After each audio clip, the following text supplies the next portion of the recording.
আসসালামু আলাইকুম বন্ধুরা। তো এই বাচ্চাগুলো ম্যাপিং দিলাম। আমি আসলে একদম অনেক দিন পর্যন্তই বাচ্চা ম্যাপিং করাই এবং ঘর লাগাই, কারণ আমার যেহেতু ব্রিডিং পেয়ার অল্প, সেক্ষেত্রে আমার দীর্ঘদিন বাচ্চা করতে হয়।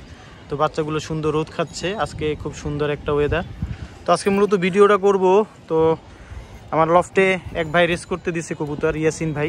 উনি আসলে গত বছর দিয়েছিল, গত বছরটা ফার্স্টও মারছে ওনার কবুতরই। মনে নিয়ে আসো। তো ইয়াসিন ভাইয়ের এই কবুতরটা আসলে বাচ্চা লাগাইতে গিয়ে হারাই গেছিল। তো হারাই যাওয়ার পরে বেশ অনেক দিন পরে আসছে। তো এটা নিয়ে আমি আসলে কোনো ভিডিও করি নাই। 161516। তো ইয়াসিন ভাই বারবার বলতেছে, ভাই আমার কবুতরটা নিয়ে একটা ভিডিও করেন, এটা কেন করলেন না? তো ওনার রিকোয়েস্টে আসলে এই কবুতরটা নিয়ে একটু ভিডিও করতেছি। এটা আসলে যেহেতু আসছে কবে ওটা এক্স্যাক্টলি টাইমটা মনে নাই, মিনিমাম 1-1.5 মাস পরে আসছিল এই আর কি, আরো বেশি, এরকম 1 থেকে 1.5 মাস পরে। হ্যাঁ, 3 মাস পরে মানে ওরে আমাদের চোখে পড়ছে। কারণ এই সবজি কালার তো আইসা কখন ঢুকে ছিল খেয়াল করি নাই। আর কবুতর বেশি থাকলে আসলে তো গোনা টোনা হয় না।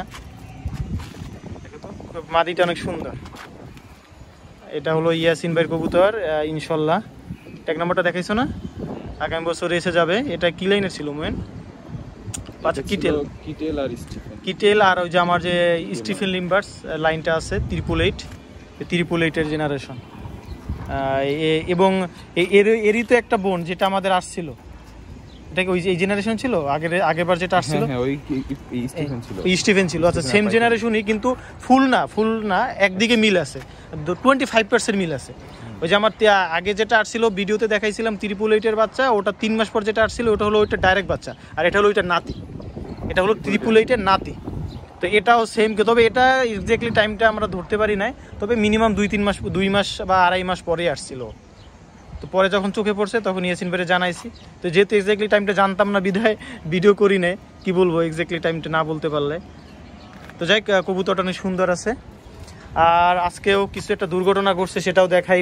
বাজে অ্যাটাক করছে আজকে একটা কবুতরকে, ওই যে বসে আছে ওই যে কর্নারে, ফ্লাইং করেতে গেছিলাম, বাজে অ্যাটাক করছে ওরে। এইটা করছে আজকে, আর গতকালকে করছে এইটারে, সরি এটা না, এইটা গতকাল করছে এইটারে। এই যে পা উঁচা করে আছে, এই দুইটা কবুতরকে বাজে থাবা মারছে, খুব অবস্থা খারাপ। আর ওইটা তো বেশি একটা দাঁড়াতে পারে না। আর একটা বাচ্চা করছে কি, গতকাল যেটাকে বাজে থাবা মারছে সেটার সাথে একটা বাচ্চা ভাগছিল, হয়তো বা ভয়টায় পাই। ওই বাচ্চাটা রাতে আসছে। বাচ্চাটা ধরো তো, বাচ্চা কোনটা নিয়ে আসো। এই বাচ্চাটা এখনো চিপস সময় বাইরে নিয়ে আসো। হয় কি, বাজে যখন থাবা দেয় তখন আশেপাশে যদি কোনো কবুতর থাকে বা সাথে থাকে তখন ওইটা দৌড় দেয়। তো বাচ্চা হলো হয় কি, দিক বিদিক দৌড় দেয়, পরে আসতে লেট করে। এই জোর শরীরে এখনো চিপসম আছে। এই যে ধরো মইন, আমি দেখাই, এই যে ওর শরীরে এখন এই যে চিপসম আছে।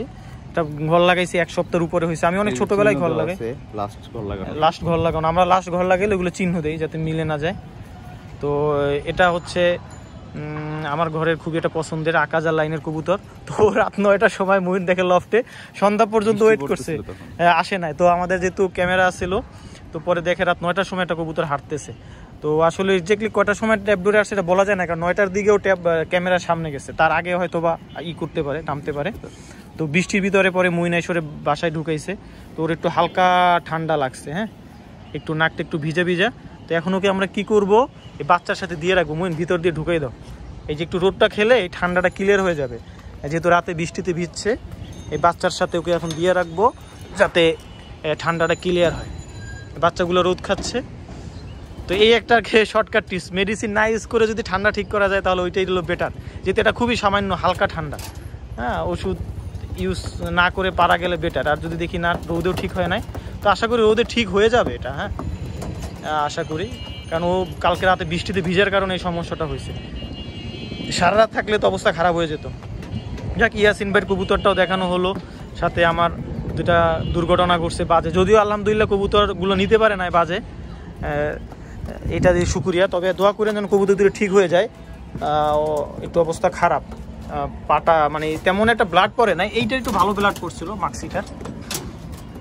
মাক্সিটার একটু রক্ত পড়ছিল, ওর তেমন একটা রক্ত পড়ে নাই, ও বাড়ি খাইছে, মানে হয়তো বা সিনায় অথবা রানে টানে বাড়ি খাইছে, বাজের একটু হালকা পশম গেছে, আর এই আর কি।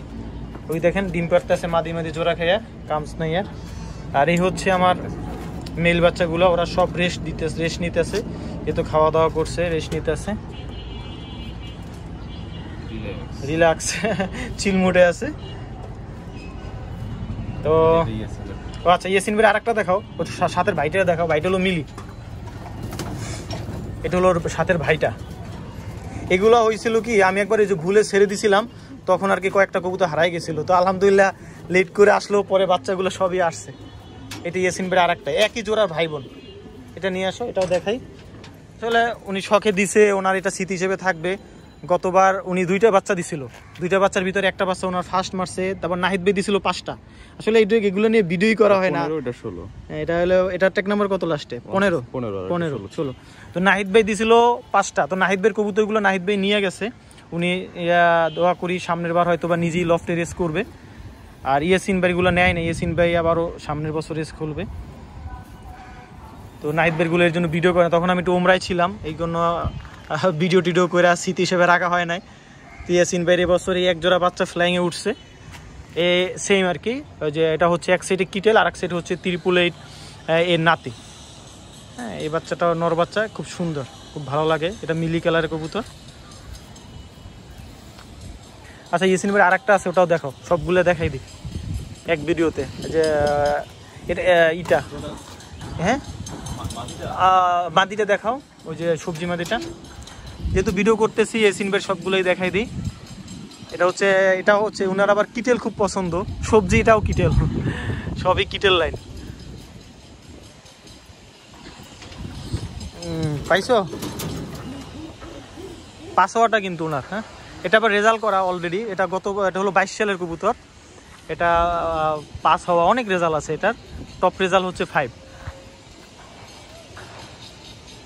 যাক, পূর্বাসে থাকে ভাই, শখ পূরণের জন্য রেস করতে কবুতর বাচ্চা ছিল, উনি রেজাল্ট করতে পারছে, এইটাই তো অনেক, এইটাই হলো শান্তি। এটা হচ্ছে কিটেল লাইনের আর উইলি। হ্যাঁ, এটা হচ্ছে বাপ হলো যে আমার যে টপার উইলি, যে নটটা আমার লফটের বেসিক বিডার, সেটা ডাইরেক্ট বাচ্চা। ও নিজেও ভালো রেজাল্ট করা, পাস হওয়া, এবং আরও বেশ কয়েকটা রেজাল্ট করা আছে। দেখো ভালো মতন দেখাও, ওগুলো ছটফটে একটু, উইলির বাচ্চাগুলো একটু ছটফটে হয়।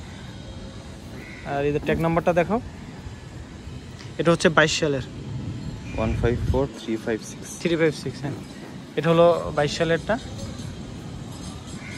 যাই হোক, ইয়াসিন ভাইয়ের এই কবুতরগুলো স্মৃতি হিসেবে থেকে যাবে। খুব সুন্দর কবুতরটা, এটা মাদি কবুতর। তো এই আর কি, ইয়াসিন ভাই শর্টকাটে কবুতরগুলো দেখাই দিলাম, বাচ্চাগুলোও দেখাই দিলাম। তো ভিডিওটি এখানেই শেষ করতেছি। আপনারা আমাদের কবুতরগুলোর জন্য দোয়া করবেন, সামনের বছর রেসের জন্য দোয়া করবেন। আর এই যে বাচ্চাটা হালকা ঠান্ডা লাগছে, এটা যেন সুস্থ হয়ে যায়। তো আপনাদের সকলের কবুতরের সুস্থতা কামনা করছি, সকলের কবুতরের জন্য আমি দোয়া করি। আল্লাহ হাফেজ।